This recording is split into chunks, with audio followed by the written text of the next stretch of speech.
Hello guys, नमस्कार. तर मी निघाली 1 मेच्या रात्रीला पुण्याहून देवबागला यायला. सकाळी उठल्यावर असा काही व्ह्यू पाहिल्यानंतर कधी समुद्रात जाऊन डुबकी मारेन खेळेन या नादामध्ये मी परत झोपलीच नाही. कुडाळच्या हायवेला उतरून मी ऑटो करून निघाली देवबागला. मला वाटेत लागलं हे सुंदर मंदिर, त्यानंतर हा सुंदर व्ह्यू बघा. आयलँडचा व्ह्यू आहे मे बी हा. दुनियाभराचं ट्रॅफिक क्रॉस करून मी पोहोचली एकदाची माझ्या रिसॉर्टवर. पटापट फ्रेश होऊन नटाफटा करून मी निघाले होते एक्सप्लोर करायला. आणि रूमच्या बाहेर आल्यावर कसा दिसतोय हा समुद्र. आता चाललो ॲक्टिव्हिटी करायला. सगळ्या ॲक्टिव्हिटीची इन्फॉर्मेशन काढल्यानंतर आम्हाला असं सजेशन दिलं की सकाळी सकाळी ॲक्टिव्हिटी छान होतील, तर आम्ही आजचा प्लॅन कॅन्सल केला. मग मी इथून घेतली हॅट आणि बाजूला होता समुद्र. आता एवढा नटाफटा केलाय म्हटलं तर चला थोडे फोटोज आणि व्हिडिओज काढूया बीचवर. तर मी इथे मस्त हात वर करून गाणं म्हणत होते. पंछी बनू उडती फिरू मस्त गगन में आज मैं आजाद हूँ. तर माझे आहो मला हसत होते.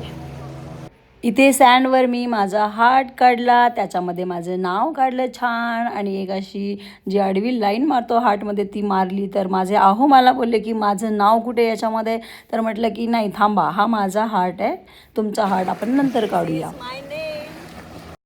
उड्या मारायचं खूळ काय माझ्या डोक्यातून जात नव्हतं आणि माझे आहो मला म्हणतायत कसं वाटतं तुम्हाला बीचवर येऊन? मला खूप एवढं ऊन, खूप क्लीन बीच आहे आणि तो क्लीनच राहील याची आपण काळजी घेऊया. उद्या सकाळी येऊन आम्ही ॲक्टिव्हिटीज करणार आहे, कारण की आता खूप गर्दी आहे. सगळे पॉईंट्स बघणार आहे. 1 मे ते 3 मेच्या दरम्यान देवबागमध्ये एवढी गर्दी होती की मला असं वाटलं की अख्खं पुणे आलं इकडे. कारण MH12 MH14च्या एवढ्या 4 व्हीलर आणि बसेस मी पाहिल्या की विचारूच नका. हा माझा सेकंड टाईम आहे बीचवर येण्याचा, कारण की याआधी मी 5-6 वर्षापूर्वी आली होती आणि मला खूप भारी वाटतं. मग मी माझ्या आहोंना म्हटलं की आहो माझे ना ह्या पोजमध्ये ना फोटोज काढा छान छान आणि व्हिडिओज पण काढा मस्त. तर त्यांनी ना माझे खूप छान छान फोटोज आणि व्हिडिओज काढले. पाय ओले व्हायला लागले म्हणून मी त्यांना म्हटलं चला आपण जाऊया. तर ते मला बोलत होते बीचवर आले पाय ओलच होणार की. मला भिजायचं नव्हतं, कारण दुसऱ्या दिवशी ॲक्टिव्हिटीज करताना मला हा ड्रेस परत घालायचा होता. तर मी पटापट व्हिडिओज आणि फोटोज काढून घेतले आणि नंतर रूमवर आली, चेंज केलं, प्रॉपर भिजण्यासाठीचा ड्रेस घातला आणि त्यांना म्हटलं की चला आता मला भिजवा. खूप ऊन आहे इकडे. दुपारची वेळ होती त्याच्यामुळे बीचवर अजिबात गर्दी नव्हती. पॅरासेलिंग चालू आहे, ते मला करायचे, ते आम्ही आता नेक्स्ट डेला प्लॅन करणार आहे. मग मी इथे दगडांवर उभी राहून ना दूरवरचा समुद्र बघत होते आणि ना मस्त हवेचा आनंद घेत होते. अडकवणं ते असतंय की त्याला. अशी लहान मुलांसारखी टोपी कशी अडकवणार मी. चांगला हवेचा आनंद घेत होते, पण माझी टोपी काय मला साथ देत नव्हती. मग मी माझ्या आहोंना म्हटलं चला आपण खाली जाऊया आणि मस्त लाटांमध्ये जाऊन बसूया सँडवर. ह्या अशा दगडांवरून जाणं ना जरा अवघडच आहे. चुकून जर तुमचा पाय अडकला ना तर मग झालंच तुमचं काम. तरीसुद्धा मी छान उतरली आणि उतरल्यावरती मी मस्त शाहरुख खानसारखी पोज दिली आणि उड्या मारायचं तर काय मी सोडतच नव्हते. त्यानंतर मी माझ्या आहोंना आवाज दिला की आहो या खाली. मग ते पण खाली आले. मग नंतर मी त्यांना म्हटलं की मला सन काढायचा आहे. मी माझी हॅट ठेवली बाजूला आणि इथे ना मस्त सूर्याचं असं सिम्बॉल काढत होते, सन काढत होते मी सँडवर. कारण की लास्ट टाईम जेव्हा मी आली होती 5-6 वर्षापूर्वी त्यावेळेस मला फॅमिलीसोबत असल्यामुळे हे छोट्या छोट्या गोष्टी काही करायला भेटल्या नाही. तर मग मी मस्त इथे एक गोल काढला, त्याच्यामध्ये माझा सनग्लासेस ठेवले आणि मस्त मी सन काढायला लागली आणि खूप सुंदर सन काढलेला मी पहिल्यांदाच बीचवर सँडमध्ये ना सन काढलेला. आणि ना मला अशा छोट्या छोट्या मेमरीज क्रिएट करायला आवडतात आणि त्या कलेक्ट करायला पण आवडतात. तर मी माझ्या आहोंना म्हटलं की आहो माझा ना व्हिडिओ घ्या सन काढतानाचा आणि नंतर त्याच्यासोबत फोटोज पण घ्या. आणि त्यांनी खूप छान फोटोज वगैरे काढले, व्हिडिओज पण घेतले आणि मी खूप हॅपी होते आणि त्यांना पण आवडला सन. तर नंतर ना समुद्राची लाट आली आणि माझा सन सगळा बोलतात ना विस्कटून गेला, पण माझे गॉगल नाही गेला. मग मी तो माझा सनग्लासेस घेतला आणि मला थोडंसं वाईट वाटलं की अरे यार सन गेला माझा. मग काय नाही, मी माझे सनग्लासेस घेतले आणि मी गेली मस्त लाटांमध्ये एन्जॉय करायला. जशा जशा लाटा माझ्या जवळ यायच्या तशी तशी मी मागे जायची आणि जशा जशा लाटा पुढे जायच्या तशी तशी मी त्यांच्या मागे धावत जात होती. तर माझा नवरा मला म्हणते काय पेंग्विनसारखी पळतीये, नीट पळला. मी म्हटलं अहो माझा पाय दुखते, मी कसं पळणार. तर इथे ना पायाखाली जेव्हा तुमच्या समुद्राच्या लाटा येतात जातात ना, तर जेव्हा पायाखालची माती सरकते वाहून जाते ना, तेव्हा खूप छान असं पायाखाली फील होतं, खूप गुदगुले होतात मस्त. ते फिलिंग खूप छान आहे. फक्त मीच नाही तर माझ्या आहोंनी पण हे एन्जॉय केलं आणि आम्ही पाण्यामध्ये खूप भिजलो.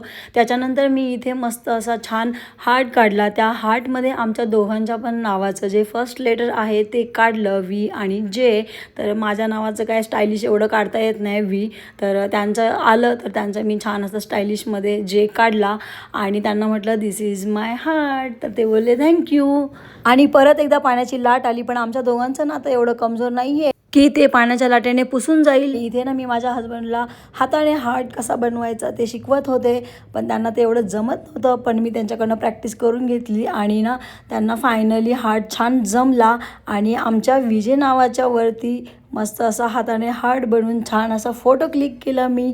आणि खूप साऱ्या मेमरीज मी इथे ना कलेक्ट केल्या. आम्ही दोघे बाजूला बसलो, पाण्यामध्ये वॉक केला, त्यानंतर असा छान असा हाताचा हार्ट बनवला. ऊन खूप होतं त्याच्यामुळे मी त्यांना म्हटलं की आपण आता जरा जाऊन आराम करूया आणि संध्याकाळच्या वेळेला मस्त सनसेट एन्जॉय करायला बीचवर येऊन बसूया. तर ते बोलले ओके. अशा प्रकारे मी हा सेकंड टाइम बीचचा एक्सपिरियन्स घेतला आहे. उद्या परत घेतला. रूमवर आली, फ्रेश झाली आणि बघते तर काय विंडोमधनं ही कोणती राईड चालू होती माहीत नव्हतं मला.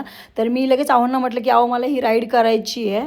मग मी केलं पटकन चेंज आणि थोडीशी लिपस्टिक लावली आणि ना घरून भोपळघाऱ्या आणलेल्या, भूक लागली होती म्हणून मी भोपळघाऱ्या खात खात तशीच निघाली राईडची एन्क्वायरी करायला. यात्रेमध्ये जे खूप मोठे मोठे पाळणे येतात त्यामध्ये मी बसलेली आहे, पण आज मी बसणार आहे याच्यामध्ये आणि माझा हा वेगळा एक्सपिरियन्स असणार आहे. बघूया आता ह्याचं कॉस्टिंग वगैरे काय ते तिकडे लावलेले ते बघा.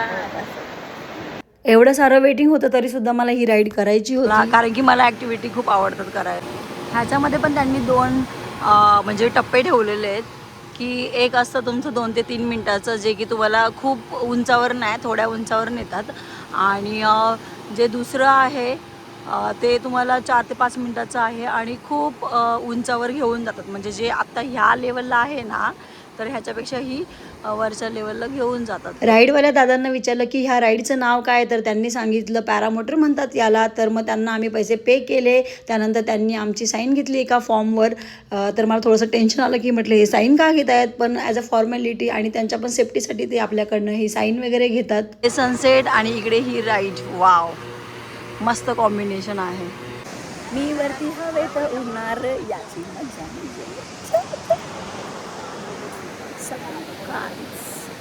शेवटी माझी राईडची वेळ आली आणि मी मस्त सेफ्टीसाठी जॅकेट वगैरे घातलं आणि मी एवढी खुश होते की बस आता मी उडणार हवेत. कोणती राईड करताय तुम्ही? मी आता पॅरामोटर. इथे राईडसाठी ना सगळे जेंट्स लोक होते वेटिंगला आणि मी एकटीच मुलगी होती, पण माझ्यासोबत माझे आहो होते त्याच्यामुळे मला काही असं वेगळं वाटलं नाही. आणि फायनली मी बसले इथे ह्या राईडमध्ये.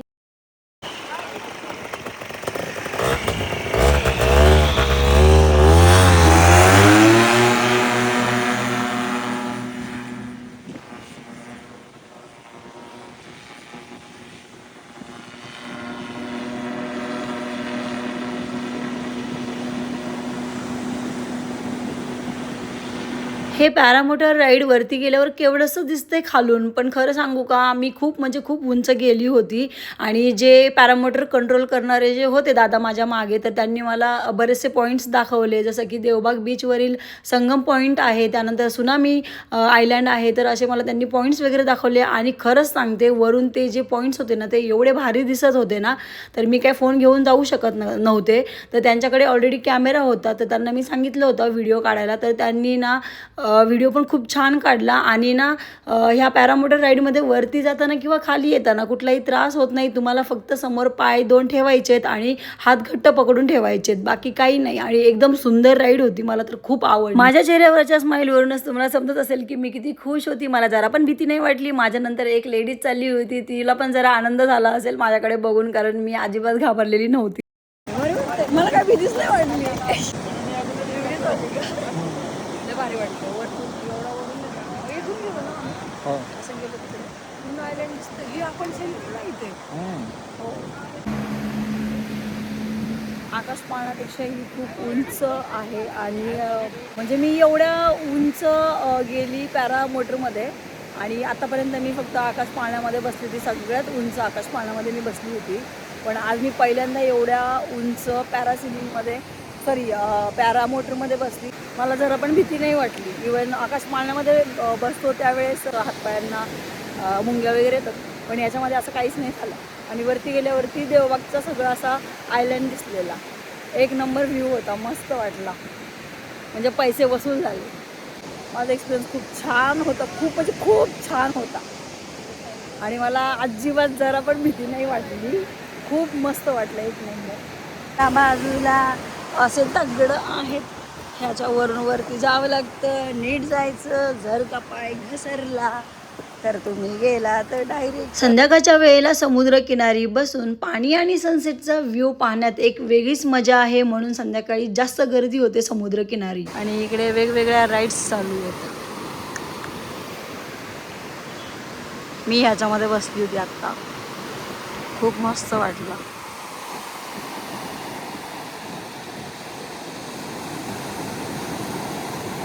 खूप भूक लागलेली, म्हणून मी आहोंना म्हटलं की चला आपण काहीतरी नाश्ता वगैरे करूया.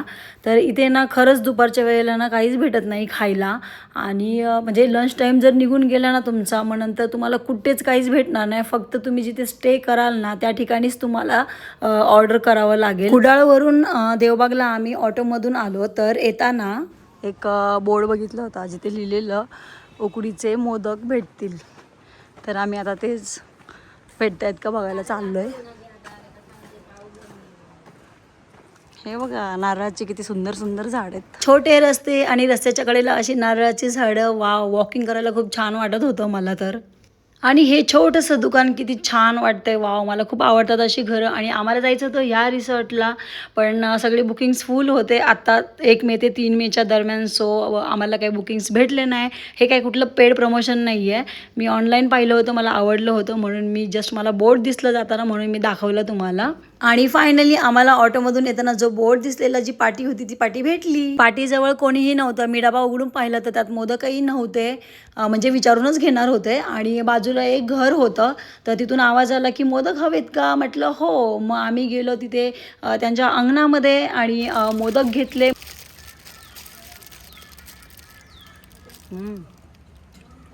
टेस्ट आहे.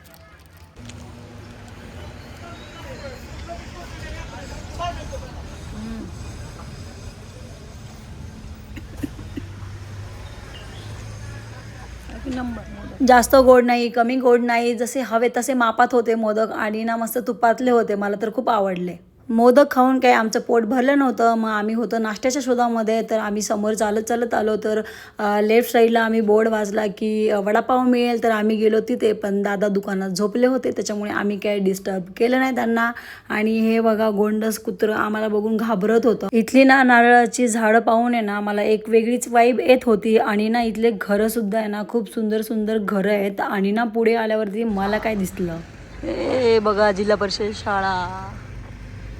आम्हाला स्नॅक्समध्ये काही खायला भेटलं नाही, म्हणून आम्ही घेतलं पाणी आणि निघालो रिसॉर्टकडे. इथे ह्या घराच्या पुढे कोणाची तरी एंगेजमेंट होती. आणि पुढे आल्यावरती मला काय दिसलं बघा, हे मे बी टॉयलेट असावं मला वाटतंय. अंधार पडायला लागलेला, तर आम्ही विचार केला की लवकर रिसॉर्टवर रूमवर जाऊन जेवण वगैरे करून लवकर झोपूया, म्हणजे दुसऱ्या दिवशी सकाळी आम्हाला 7 वाजता ॲक्टिव्हिटीज करायला जायचं होतं आणि पॉईंट्स पण बघायचे होते. तर आम्ही थांबलो तो ह्या रिसॉर्टवर. वरती रूमवर गेलो, जेवणाची ऑर्डर दिली, मस्त छान फ्रेश झालो आणि आम्ही आलो खाली. तर हा जो व्ह्यू दिसतोय तुम्हाला, तर हा पूर्ण डिनरचा व्ह्यू आहे आमच्या. आम्ही इथे बाजूला बसून जेवण करणार होतो. तर हा समोर दिसतोय तुम्हाला समुद्र. आणि खूप छान हवा सुटली होती. आणि बाजूला ना मे बी हॉटेल किंवा बिल्डिंग असावी.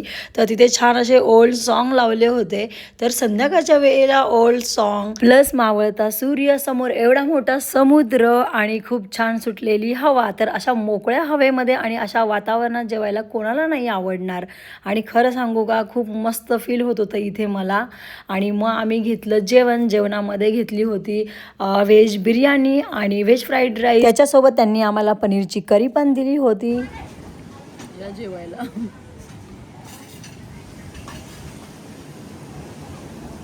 जेवण काय मला जास्त आवडलं नव्हतं, पण कसं ना नाईलाज होता म्हणून मी गप्प बसून खाऊन घेतलं आणि गेलो झोपायला. तर हा होता माझ्या देवबाग ट्रिप डे 1चा फर्स्ट ब्लॉग. तर तुम्हाला हा ब्लॉग कसा वाटला मला कमेंट बॉक्समध्ये नक्की सांगा. लाईक शेअर करा आणि हो, सबस्क्राईब केलं नसेल तर सबस्क्राईब करायला विसरू नका. आणि डे 2चा पण मी ब्लॉग टाकणार आहे. असे 3 दिवसाचे 3 ब्लॉग येतील, डे 1, डे 2, डे 3. तर अशा 3ही ब्लॉगला खूप सारं प्रेम द्या. आणि ज्यांनी शेवटपर्यंत व्हिडिओ पाहिला त्या सगळ्यांना मनापासून थँक्यू. Bye bye.